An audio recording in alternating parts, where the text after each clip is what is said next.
안녕하세요. 파란나라 TV입니다. 또 한 번 정치계에는 바둑 대결이 펼쳐지고 있습니다. 공방이 오가고 있습니다. 그러나 공정한 바둑이 아니라 기울어진 운동장에서 부정과 부패, 기득권들의 악행들이 가득한 장소에서 대결이 이뤄지고 있습니다. 삼권 분립이 제대로 이뤄지지 않고 있습니다. 위기가 계속되고 있는 4월입니다. 긍정적으로 바라보면 가라앉아 있던 부패한 정치검사들로 인해 검찰에도 개혁의 바람이 불어오고 있습니다. 4월은 개혁의 방향과 전략이 너무 중요한 달입니다. 시민들이 지켜보고 있고 감시하고 있고 시민들이 대한민국을 위해 끝까지 힘을 내야 합니다. 모든 권력은 국민으로부터 온다는 것을 또 명심할 수 있도록 알려줘야 합니다.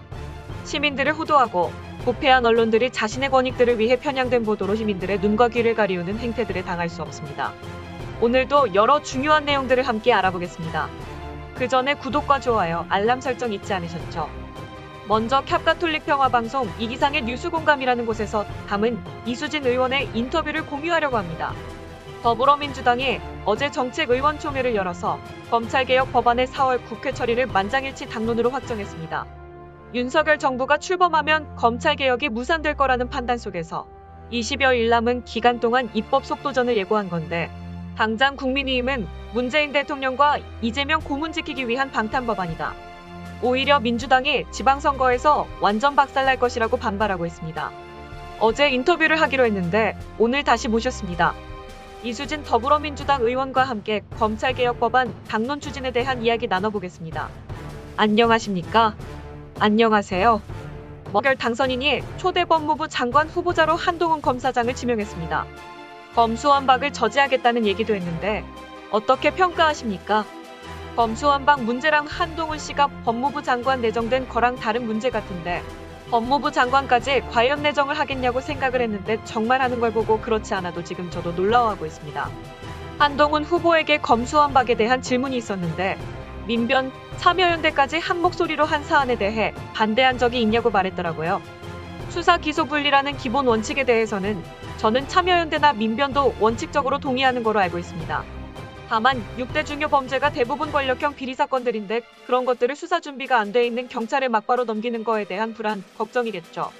그거를 우리가 전혀 준비를 안 한 채로 넘기는 아니라 지금도 6대 범죄를 경찰이 수사가 가능하고 검찰이 우선 수사할 수 있었던 경우거든요.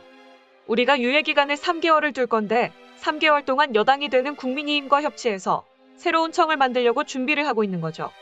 그 점에 대해서는 그렇게까지 걱정을 안 하셔도 되겠습니다. 어제 의원총회 분위기도 궁금합니다. 의원총회가 제가 국회의원 이후로 가장 진지하게 됐고요. 20여 분 토론을 했는데 극소수 빼고는 정말 진지하게 수사기소 분리 원칙을 세워야 한다고 말씀하셨어요. 그분들 중에 한 분이 말씀하신 게 기억에 나는데 예전에 군부 독재 시대 국정원에서 끌려가서 고문당했던 거. 그런 두려움 때문에 자기들은 죽음의 공포에 휩싸여 살았다. 이제 다시 검찰 독재로 이어져서 두려움이 생긴다. 민주주의의 가장 큰 적은 두려움이다. 이게 다 수사권과 기소권을 다 가지고 있는 막강한 검찰 권력 때문이다. 이 두려움을 벗어나야 한다. 이렇게 말씀하시는 것이 제일 감동적이었거든요. 사실 의총 직전까지도 이견이 있던 거로 알려졌어요. 그럼에도 만장일치라는 단어를 써서 당론으로 채택됐다. 어떤 일이 계기가 돼서 이렇게 됐을까요? 국회의원도 마찬가지였고 어떤 분도 이 순간에 노무현 대통령이었으면 김대중 대통령이었으면 어떤 길을 갔겠냐. 가야 할 길을 갔을 것이다. 정치공학적인 셈을 하지 않았을 것이다. 이런 말씀도 하셨고요. 많은 분들이 그거에 대해서 진지하게 열렬하게 논의를 했고 가장 중요한 거는 당원 지지자분들이 너무 열심히 검찰개혁을 해달라고 요구를 했습니다. 그것이 사실은 민주당 국회 내를 바꾸는 가장 큰 계기가 된 거죠. 예전에는 문자폭탄이었는데 형태가 변화했다. 그분들이 자기가 사랑하는 존경하는 정치인들을 자꾸 잃으니까 검찰권 남용으로 인해서 그게 가슴이 아팠던 거예요. 그래서 지금 할 수 있을 때 해다오. 이게 너무나 강력한 요구를 했고 진정성 있게 바랐기 때문에 그거를 국회에서 받아들일 수밖에 없는 상황이 된 거죠. 사실 많은 의원들이 생각을 바꾸게 된 계기로 검찰의 집단행동 때문이라는 얘기도 있던데요. 어제도 그랬습니다. 원래 검찰개혁을 반대하던 분이었어요. 어제 나오셔서 그렇게 검찰이 조직적으로 저항을 하는 걸 보니 검찰이 국회 위에 있다. 이건 큰일이다. 그래서 저는 이번에 찬성한다고 말씀하시더라고요. 검찰이 집단행동을 하는 이유는 뭐라고 생각하세요? 지금 수사권과 기소권을 독점을 하고 기소 편의주의, 독점주의 정말 세계적으로 유례가 없는 막강한 권한을 갖고 있는데 거기에서 수사권을 빼는 순간 힘이 다 빠진다고 생각하는 거죠. 즉 나중에 개업을 했을 때도 수입의 변화가 클 겁니다. 전관예우 차원이라는 말씀이시죠. 그 수입이 그렇게 큰가요? 사실은 법관들하고 비교도 안 된다고 했어요. 비교도 안 될 정도로 10년 전까지만 해도 1년에 10억이 넘어갔어요. 10억, 100억 이렇게. 그러니까 이게 보통 수사권, 기소권을 가지고 전관예우로 버는 돈이 어마어마했던 거죠. 물론 법관들은 그런 분도 있겠지만요. 윤호중 비대위원장이 이달 내 국회에서 통과시켜서 다음 달 3일 국무회의에서 공포하는 일정을 목표를 잡고 있다고 밝힌 바 있는데 검찰개혁 법안 처리를 위한 시나리오 어떻게 보고 계세요? 시나리오를 잘 짤 겁니다. 정의당의 협조가 있으면 좋겠지만 협조가 안 된다면 나름 회기를 쪼개서 하는 방법도 있고 우리 지지자분들께서 검찰개혁을 원하시는 분들께서 짧은 시간에 어떻게 할 거냐. 저쪽에서는 필리버스터 하면서 막을 건데 그러면 우리도 할 수 있다고 대답을 하고 있는 거죠. 청와대에서는 이렇다 할 입장이 나오지 않았는데 문 대통령 입장에서도 민감한 법안을 마지막 국무회의에서 상정해서 직접 처리하는 거는 부담이 될 수 있다는 관측도 나오거든요. 민감한 법안이라고 표현하기보다 수사 기소 분리 원칙, 제2의 권력기관 개혁을 하는 거죠. 원래는 문재인 정부에서도 수사 기소 분리까지 하려고 했다가 조금 더 두고 보자. 검경 수사권 조정 이후에 한 번 더 시행되는 걸 보고 하자. 다음 정부에서 해도 된다고 했는데 다음 정부가 검찰총장 출신인 분이 당선이 됐잖아요. 그러니까 수사 기소 분리를 제2의 개혁으로 하려고 했다가 막히게 된 상황이 벌어졌죠. 원래 하려고 했던 거를 시기를 앞당겨서 하는 거라고 봐주시면 될 것 같아요. 이준석 국민의힘 대표는 지민환바 지방선거에서 민주당 완전히 박살난다고 예고했는데 검찰개혁 강행으로 인해서 지방선거의 영향은 어떻게 보십니까? 저희는 검찰개혁을 염원하는 지지자분들을 향해서 검찰개혁을 하고 있는 것입니다. 지방선거라는 게 원래 투표율이 낮잖아요. 그런데 민주당을 지지하는 분들이 투표장에 안 나가면 굉장히 위험한 거죠. 그래서 우리 지지자분들이 투표장에 나갈 수 있도록 힘을 드리는 거고 이게 무슨 선거용으로 하는 건 아닙니다. 선거에서 질 수도 있고 이길 수도 있는데 수사 기소 분리는 이번에 안 하면 할 수 없기 때문에 언제 할지 모르는 상황이기 때문에 반드시 해야 한다. 누구 특정인을 지키려고 하는 게 아니라 국민의 기본권 보장을 위해서 해야 한다는 거죠. 과거까지 검찰개혁이 미뤄진 거는 선거를 의식한 측면도 있었다고 봐야겠네요. 사실은 민주당 내에서 그런 의견들 때문에 계속 뒤로 밀렸었어요. 그런데 두 번의 선거를 겪으면서 그 문제가 아니었다. 이게 드러난 거죠. 오히려 개혁을 제대로 못한 거에 대한 비판이 더 컸다는 걸 현장에서 느낀 것 같습니다. 국민의힘은 강하게 반발하고 있습니다. 예상하셨죠? 국민의힘이 바로 검찰인지 되묻고 싶을 정도입니다. 국민의힘에게 그쪽이 검찰이냐고 되묻고 싶다. 그리고 권선동 국민의힘 원내대표는 검경 수사권 조정이 안착된 뒤에 검찰 수사에 대해서 문제가 있다면 같이 고쳐나가자고 했는데 이제야는 늦었다고 보시는 건가요? 이미 정착됐고 검찰 수사에 문제가 많다고 느끼고 있기 때문에 이렇게 하는 거죠. 이런 피해가 오롯이 국민에게 돌아간다는 글을 SNS에 권선동 원내대표가 남기기도 했어요. 어떻게 생각하세요? 그거는 우리가 앞으로 해나가야 할 밟을 절차에 대해서 전혀 이해를 제대로 못하시는 건지 안 하시는 건지. 수사 기소 분리 원칙을 세우고 3개월 내에 중대범죄를 수사를 할 수 있는 청을 만들어서 수사 역량이 되는 분들을 배치를 할 것이다. 그러니까 청만 바꾸고 수사를 제대로 한다. 무슨 피해가 있다는 건지 이해가 안 갑니다. 그리고 당장 국회 법사위 통과해야 하고 본회의도 통과해야 합니다. 필리버스터 얘기가 나오는데 지금 의석으로는 필리버스터를 막을 수 없지 않습니까? 어떤 대책이 있는지 설명해 주세요. 회기를 조절을 합니다. 구체적인 방안을 방송에서 말하지 말아달라고 하셔서요. 회기를 잘라서 하겠다는 거죠. 회기를 잘라서 하려면 당장 박병석 의장이 동의를 하고 협조를 잘 해줘야 하는데 가장 큰 문제가 그거예요. 국회에서 민주당 국회의원들이 완전히 단결해서 쫓아갔는데 박 의장님이 막을 수 있을 것인지, 역사의 박병석 의장님 본인 때문에 수사 기소 분리 원칙이 물 건너갔다. 이런 책임을 정말 의장님께서 갖고 살 수 있을 것인지 저는 그러지 못할 거라고 생각합니다.